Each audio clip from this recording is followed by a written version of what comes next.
बिस्मिल्लाहिर्रहमानिर्रहीम। अस्सलाम वालेकुम dear students. Database system lecture number 15। जो हमारे लेक्चर नंबर 13 और 14 थे उसमें हमने कुछ टर्मिनोलॉजीज़ पढ़ी थी, जिसमें फंक्शनल डिपेंडेंसी को हमने बड़ी डिटेल के साथ और उसकी एग्जांपल पढ़ी थी। उसके बाद फिर हम इन्फ्रेंस रूल की तरफ आए और उसके कुछ रूल्स थे उनको डिस्कस कर दिया, और आखिर में फिर हम नॉर्मलाइजेशन टॉपिक की तरफ आए। नॉर्मलाइजेशन की जो डेफिनीशन थी उसको पढ़ लिया, और उसकी जो मुख्तलिफ नॉर्मल फार्म थे उसमें से first normal form with example हमने पढ़ लिया। आज जो हमारा टॉपिक है, जो शुरुआत है, वो सेकंड नॉर्मल फार्म पे है। सेकंड नॉर्मल फार्म किसको कहा जाता है? हर वो रिलेशन हमारे पास सेकंड नॉर्मल फार्म में होगा जिसमें दो शर्तें हो। नंबर वन कि वो फर्स्ट नॉर्मल फार्म में हो। नंबर सेकंड, जितने भी नान की एट्रीब्यूट्स है वो तमाम के तमाम एक ही की पर डिपेंडेंट हो। यानी इस तरह ना हो कि आपके पास एक रिलेशन के अंदर बहुत से नान की एट्रीब्यूट्स है और कुछ एक की पर डिपेंडेंट है और कुछ दूसरे की पर डिपेंडेंट है। यानी यहाँ पर पार्शियल डिपेंडेंसी को ख़त्म करना है, फुल फंक्शनल डिपेंडेंसी लेके आनी है। यानी आप फॉर एग्जांपल एक टेबल है, एक रिलेशन है, उसमें 10 कॉलम्स है या 10 एट्रीब्यूट्स है, और उसमें से 3 जो एट्रीब्यूट्स है वो एक की पर डिपेंडेंट है और 5 किसी दूसरे की पर डिपेंडेंट है। तो इस तरह नहीं होगा, आपने इस पार्शियल डिपेंडेंसी को ख़त्म करना है। जितने भी आपके पास नॉन की एट्रीब्यूट है वो तमाम के तमाम एक ही की पर डिपेंडेंट होने चाहिए। यहाँ पर आप सामने आपको नज़र आ रहा है, ये जो मैंने लिखा है डेफिनेशन कि a relation is in a second normal form if and only if it is in a first normal form. पहली बात तो यह है कि एक रिलेशन को हम उस वक्त कहें कि ये सेकेंड नॉर्मल फॉर्म है कि इसमें पहली शर्त तो ये होनी चाहिए कि ये फर्स्ट नॉर्मल फॉर्म में हो। दूसरी बात यह है कि in all the non key attributes are fully functional dependent on the key. दूसरी बात उसमें यह होनी चाहिए जितने भी नॉन की एट्रीब्यूट है वो तमाम के तमाम इस रिलेशन के अंदर मौजूद एक ही की पर डिपेंडेंट होंगे। Clearly, if a relation is in a first normal form and the key consists of a single attribute, the relation is automatically in second normal form.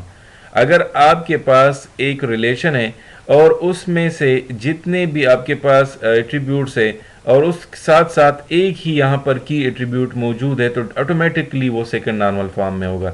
यानी आपकी रिलेशन में कंपोजिट की ना ही होनी चाहिए, एक से ज़्यादा की एट्रीब्यूट नहीं होने चाहिए। अगर एक से ज़्यादा की एट्रीब्यूट है तो फिर हम ये कहेंगे कि उसमें से कुछ एक पर डिपेंडेंट होंगे, कुछ दूसरे पर होंगे, तो ये फिर हमारे पास पार्शियल डिपेंडेंसी होगी। लेकिन अगर आपके उस रिलेशन में एक ही की मौजूद है तो ऑटोमेटिकली वो सेकेंड नॉर्मल फॉर्म में होगी। The only time we have to be concentrate concerned about second normal form is when the key is composite. सिर्फ एक ही वक्त ऐसा होता है जब हम कंसंट्रेशन करते हैं, हम कंसर्न करते हैं सेकेंड नॉर्मल फॉर्म में लाने के लिए एक रिलेशन को, जब हमारे पास एक टेबल के अंदर जो की होती है उसकी तादाद एक से ज़्यादा होती है। There should be no partial dependency. Second normal form में जो पार्शियल डिपेंडेंसी है ये नहीं होनी चाहिए। पार्शियल का क्या मतलब है? यानी तमाम के तमाम जो की एट्रीब्यूट्स हैं वो जब नॉन की एट्रीब्यूट्स है वो एक से ज़्यादा की पर डिपेंडेंट होते हैं तो उसको पार्शियल डिपेंडेंसी कहा जाता है। तो हमने पार्शियल डिपेंडेंसी को ख़त्म करना है। When some non key attributes are dependent on one part of the primary key and some dependent on other part of the primary key. Partial dependency ये होती है कि जब कुछ नॉन की एट्रीब्यूट एक की पर डिपेंडेंट होते हैं और कुछ दूसरे की पर डिपेंडेंट होते हैं तो इसको पार्शियल डिपेंडेंसी कहा जाता है। सबसे पहले काम हमने ये करना है कि पार्शियल डिपेंडेंसी को ख़त्म करना है। यहाँ पर आपके सामने एक एग्जांपल मैंने रखा हुआ है, कंसिडर द फॉलोइंग रिलेशन। अब यहाँ पर एक मेरे पास एक रिलेशन है, उसका नाम क्लास है टेबल। उसकी जो एट्रीब्यूट्स है, एक यहाँ पर आपको नजर आ रहा है कोर्स आईडी, एक स्टूडेंट आईडी।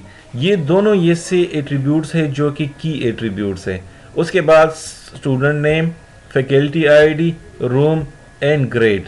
अब यहाँ पर देख सकते हैं कि जो स्टूडेंट नेम है, फैकल्टी आईडी है, रूम है और ग्रेड है, ये फंक्शनली डिपेंडेंट है कोर्स आईडी और स्टूडेंट आईडी पे, यानी कंपोजिट की यहाँ पर मैंने डिफाइन की है।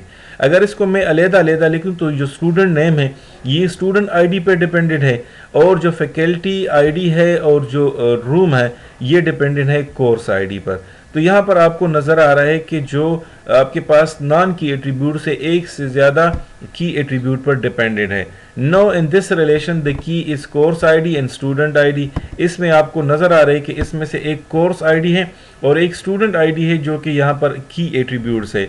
The requirement of a second normal form is that all non key attribute should be fully dependent on a primary key, there should be no partial dependency of the attributes. जो second normal form की requirement है, ज़रूरत है, वो ये है कि तमाम के तमाम जितने भी आपके पास नॉन की एट्रीब्यूट है वो तमाम के तमाम फुली फंक्शनली डिपेंडेंट होने चाहिए एक प्राइमरी की पर, एक से ज़्यादा पे नहीं होने चाहिए। But in this relation, student name is dependent on student ID, and similarly, faculty ID in room is partially dependent on course ID, so it is not in second normal form. आप यहाँ इस relation में देख सकते हो, इसमें से जो स्टूडेंट आईडी है वो स्टूडेंट नेम पे डिपेंडेंट है और जो कोर्स आईडी है वो फैकल्टी जो फैकल्टी आईडी और रूम है वो डिपेंडेंट है कोर्स आईडी पर। सो इस वजह से हम इस रिलेशन को सेकेंड नॉर्मल फॉर्म में कंसिडर नहीं कर सकते। Second, if a relation is not in second normal form then there are some anomalies which are under।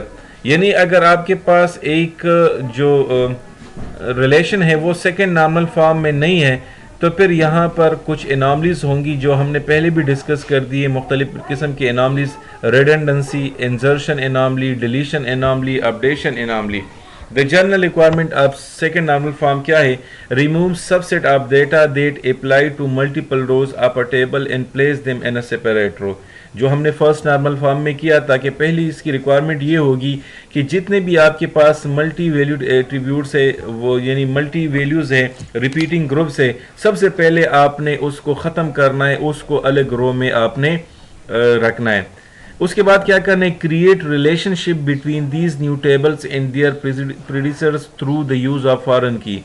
अगर आपके पास इस किस्म की रिलेशनशिप बन जाती है, जिस तरह अभी हमने बात की कि कुछ नॉन की एट्रीब्यूट एक पर डिपेंडेंट होते कुछ और पे, तो आपने उसकी अलग अलग टेबल्स बनानी है और ख़ास कर अगर उन टेबल्स की, उन एट्रीब्यूट्स की एक दूसरे के साथ रिलेशनशिप है तो फिर आपने फॉरेन की को यहाँ पर यूज़ करना है।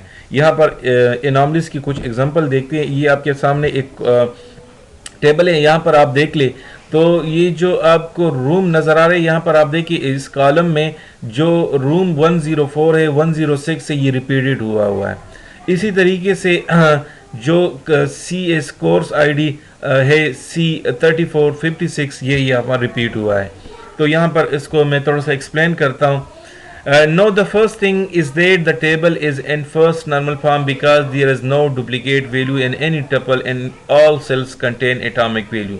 जो इससे पहले हमने पिक्चर देखी तो इसमें आपने देखा होगा कि ये फर्स्ट नॉर्मल फॉर्म में यहाँ पर इस किसी किस्म की डुप्लीकेट वैल्यू या रिपीटिंग वैल्यू मौजूद नहीं थी, हर सेल एटॉमिक वैल्यू पेश कर रहा था। तो इस वजह से मैं कहता हूँ कि यहाँ पर ये जो मेरे पास पहले वाला, इससे पहले जो स्लाइड पर जो टेबल था, रिलेशन था, ये फर्स्ट नॉर्मल फॉर्म में है। The first thing is the redundancy. The course ID CS3456 is being repeated for faculty ID F2345 and similarly the room number 104 is being repeated twice।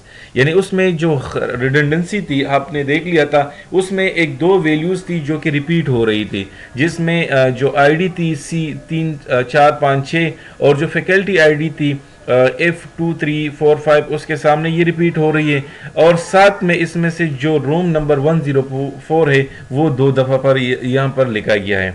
उसके अलावा insertion anomaly भी यहाँ पर मौजूद है। Insertion anomaly क्या चीज़ है? Suppose we want to insert a course in the table but this course has not been registered to any student. मिसाल के तौर पर मैं इस रिलेशन के अंदर एक कोर्स को रजिस्टर करना चाहता हूँ, लेकिन इस कोर्स के लिए अभी तक कोई भी स्टूडेंट रजिस्टर नहीं है। So we can not enter the student ID because no student has registered this course yet. लेकिन इसके सामने हम किसी भी स्टूडेंट्स आईडी को एंटर नहीं कर सकते क्योंकि अभी तक इस कोर्स को किसी स्टूडेंट ने रजिस्टर नहीं किया। So we can not insert this course, हम इस कोर्स को इंसर्ट नहीं कर सकते क्योंकि ये एनॉमलीज है, मेरे पास एक एरर है। जब तक आपने एक कोर्स यहाँ पर ले रहे थे, आप इंसर्ट कर रहे थे, लेकिन किसी स्टूडेंट ने इसको रजिस्टर नहीं किया था, तो जब आपके पास इस किस्म की प्रॉब्लम्स होंगी, इंसर्शन प्रॉब्लम फिर यहाँ पर क्रिएट होगी। This is called an insertion anomaly which is wrong state of database. इस किस्म की जब सिचुएशन आती है तो इसको इंसर्शन एनॉमली या इंसर्शन एरर कहा जाता है, जो कि एक डेटाबेस की रॉन्ग स्टेट को डेमोन्स्ट्रेट करता है। उसके बाद है deletion anomaly. Suppose there is a course which has been enrolled by one student only. मिसाल के तौर पर यहां पर एक कोर्स है जिसमें अभी तक सिर्फ एक स्टूडेंट एनरोल हुआ है।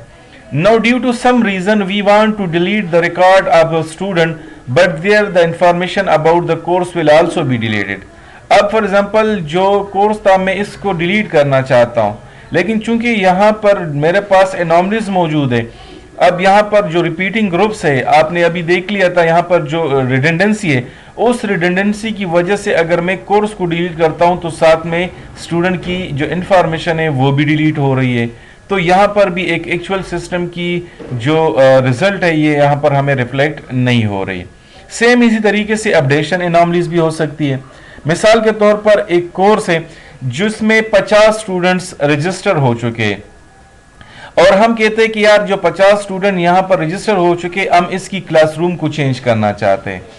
सो इस केस में अगर हम चेंज करेंगे तो तमाम के तमाम स्टूडेंट्स की जो चेंज होगी वहां पर वो करेंगे, तमाम स्टूडेंट्स में चेंज होगी। So in this case we will have to change the record of all the 50 student. So this is again a deletion anomaly, क्योंकि इसमें तमाम की तमाम अपडेशन हो जाएगी। आप एक खास स्पेसिफिक के साथ इसकी अपडेशन नहीं कर सकते, तमाम पे तमाम ये जो अपडेशन है लागू हो जाएगी, तो यहां पर एक और प्रॉब्लम क्रिएट होगी। तो कहने का मतलब यह है कि अगर आपके पास एक रिलेशन सेकेंड नॉर्मल फॉर्म में नहीं है तो उसकी वजह से जो मुख्तलिफ किस्म की एनॉमलीज है जिसकी हमने भी बात की, रिडंडेंसी, इंसर्शन, डिलीशन, अपडेशन, ये तमाम किस्म की एरर के साथ आपका वास्ता पड़ सकता है। आपका डेटाबेस जो होगा वो एक कंसिस्टेंट स्टेट में फिर नहीं रहेगा। अच्छा, हम किस तरीके से ट्रांसफॉर्म करेंगे फर्स्ट नॉर्मल फॉर्म से एक टेबल को सेकेंड नॉर्मल फॉर्म में? सबसे पहले आपने क्या करना है, यहां पर पॉइंट मैंने लिखे, identify any determinant other than the component key and the column they determine. आपने सबसे पहले क्या करना है, डिटर्मिनेंट को, एक होता है डिपेंडेंट, एक होता है डिटर्मिनेंट। डिटर्मिनेंट क्या होता है? डिटर्मिनेंट आपके पास वो जिस पे और जो एट्रीब्यूट है वो डिपेंडेंट होते हैं। तो आप सबसे पहले आपने डिटर्मिनेंट को क्या करना है, आइडेंटिफाई करना है, लेकिन कंपोजेंट की के अलावा, and they columns they determine, और उन कॉलम को जो कि इनको जो ये कॉलम डिटरमाइन करते हैं। उसके बाद create and name a new table for each determinant and the unique column it determines. यानी पहले तो आपने ये कर दिया, फॉर एग्जांपल एक टेबल में आपके पास 3 किस्म के की मौजूद थे और उसमें क्या थे, वो उसमें से बाज नाम की एट्रीब्यूट एक पे डिपेंडेंट थे, दूसरे पे डिपेंडेंट थे। तो सबसे पहले तो आपने उसको आइडेंटिफाई कर लिया। उसके बाद फिर आप क्या करोगे, आपने उसके लिए एक अलग रिलेशन, अलग टेबल बनाना है, उसको अलग नेम देना है, और उसकी जो डिटरमिनेंट है और जो उसकी डिपेंडेंट है वो भी आपने डिटरमाइन करनी है। Number 3, move the determinant columns from the original table to the new table. जो आपके पास ओरिजिनल टेबल था उसमें से आपने डिटरमिनेंट को दूसरे टेबल में शिफ्ट करनी है, मूव करनी है। The determinant becomes the primary की ऑफ द न्यू टेबल, और जो डिटरमिनेंट होगा वहां पर वो एक नए टेबल में जो उसकी नॉन की एट्रीब्यूट्स है उसके लिए एक प्राइमरी की बन जाएगी। Delete the column you just move from the original table, और वो कॉलम जो आपने ओरिजिनल टेबल से दूसरे टेबल में मूव किए थे उसको आप खत्म कर दें, लेकिन except for the determinant which will serve as a foreign की।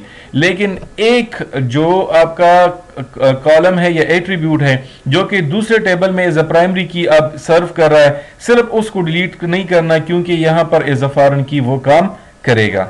उसके बाद द ओरिजिनल टेबल में be rename to maintain semantic meaning. जो ओरिजिनल टेबल है आपने उसको रीनेम करना है, लेकिन इस तरह नेम देना है जो कि मीनिंगफुल हो। No to remove all these anomalies from the table we will have to decompose this table into different table in the next line.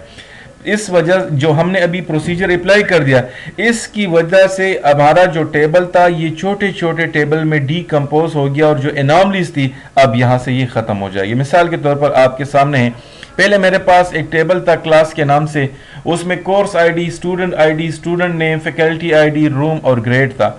अब मैंने क्या कर दिया, जो भी जिस पे डिपेंडेंट थे उसके लिए मैंने अलग अलग टेबल, मिसाल के तौर पर जो कोर्स आईडी और स्टूडेंट आईडी पे ये student name, faculty ID, room और ग्रेड था, इस ये डिपेंडेंट थे, तो स्टूडेंट नेम जो था वो स्टूडेंट आईडी के साथ अलग टेबल मैंने बना दिया और जो फैकल्टी आईडी और रूम था उसका मैंने अलग टेबल बना दिया। No this table has been decompose into 3 tables under number. एक स्टूडेंट टेबल बन गया जिसमें स्टूडेंट और स्टूडेंट आईडी और स्टूडेंट नेम होगा।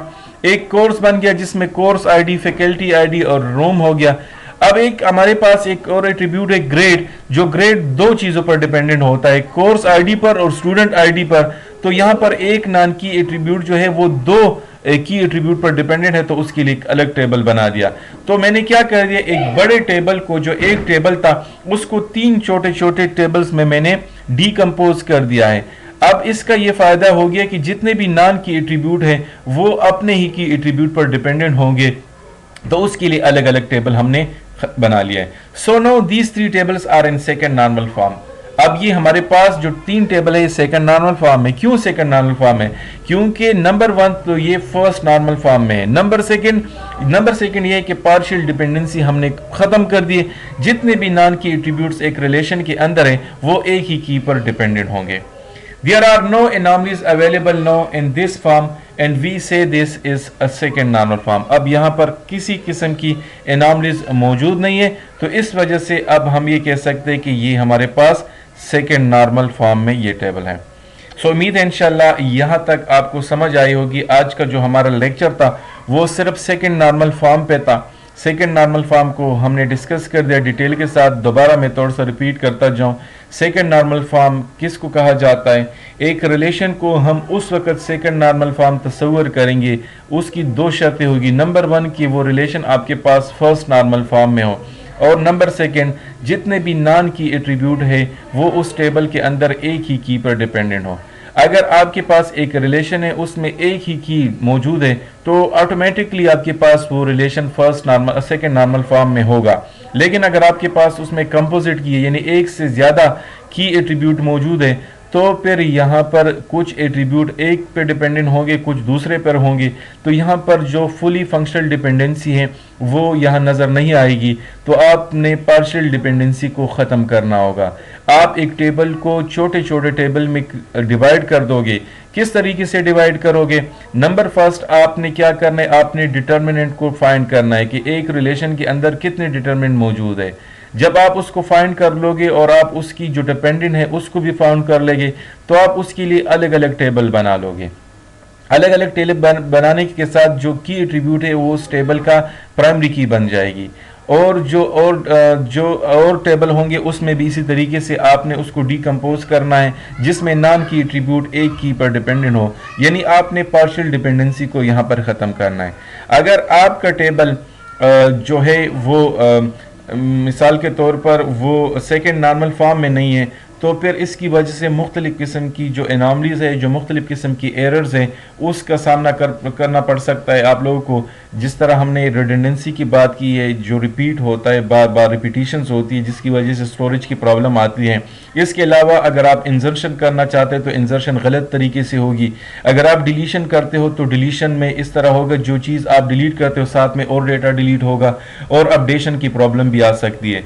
तो अगर आपकी जो रिलेशन है वो सेकेंड नॉर्मल फॉर्म है, तो इन किस्म की एनॉमलीज से आपका जो रिलेशन है वो पाक होगा। इंशाल्लाह उम्मीद है यहाँ तक आपको सेकेंड नॉर्मल फॉर्म की समझ आई होगी। इंशाल्लाह कल मैं आपको थर्ड नॉर्मल फॉर्म एक्सप्लेन करूँगा। ओके, शुक्रिया।